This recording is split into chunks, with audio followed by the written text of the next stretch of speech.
Hey, it's the Fish Guy. I'm so excited because I just left the fish tank panel here at the Met Entrepreneurship School for Innovation. I was so excited about what the kids had to do. These are seniors and also some juniors that were pitching their business that they have developed here while in high school. I came to meet the Met and the students here back in 2008 when we donated a water feature, and I was so impressed with the things that they're up to and their ability to be so innovative at such a young age and actually starting real businesses. So today, the fish tank panel is midway through the school year where they pitch their product or their service, their business model basically, that is a good practice for what's to come on in April. It's going to be April 3rd where the true pitch is due, and they're going to be pitching in front of investors that can invest in their real businesses. So I'm here with Doc, the founder of the Met School, where all the magic started. Doc, you and I came to meet back in about 2007, 2008, when Brian, one of your advisors, was working with us on a personal program, and he asked if we could come in and do some work with your entrepreneur program in the e-school. So that's when we got to meet. Then we built a water feature together with the students. We made some donation, but more importantly, the students really had to fundraise and really put the effort in to make that happen. And it was an awesome gift that they were able to give to the school. Yeah, that was beautiful. So I have just been amazed with the students that you have here, the things that they've been able to accomplish, and have loved being able to help and watch them grow as we come in and do mentor and coaching and speaking here at the Met School to help give them a vision into the business world. Yeah. But can you take me back to why you started all this? Well, we actually started in 1996. So we're at our 23rd, 24th year right now. Congratulations. And we started it because we felt real education is when kids can find their passion, find an interest, and do real work. And everyone kind of looked at us, will that work or not? And every kid has an internship. And then all of a sudden, no one dropped out of school. People got accepted to college, got lots of scholarships. And then the idea of the entrepreneur work was they're creating something that no one else knows. So when those kids created the pond outside, that was all new. They had to experiment. They had to look it up themselves. And so it's been very exciting that we get kids to think like entrepreneurs, which is the way to think, and it helps you solve problems and think critically and do research. And then people like you, we use the mentors to come in and really teach the kids. So it's been a great long haul.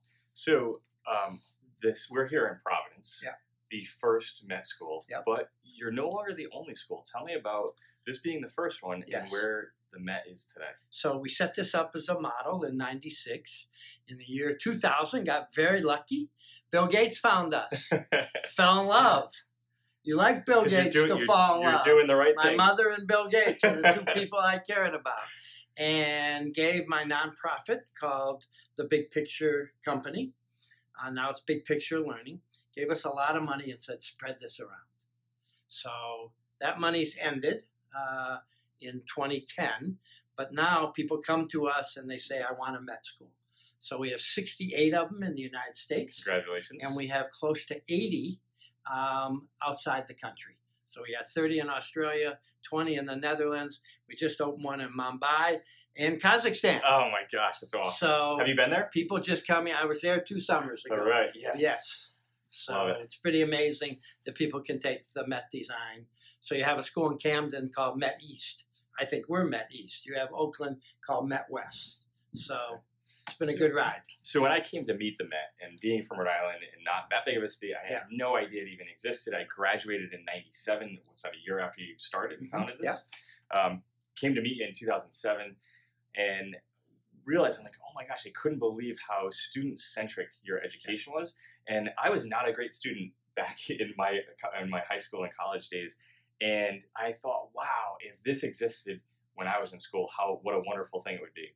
And I love the program that you have, the hands-on, really taking these kids. I believe the statistic that I heard was taking some of the kids had a 98% dropout rate and turning that around to a 2%. And my numbers... that was in my school before this. Okay.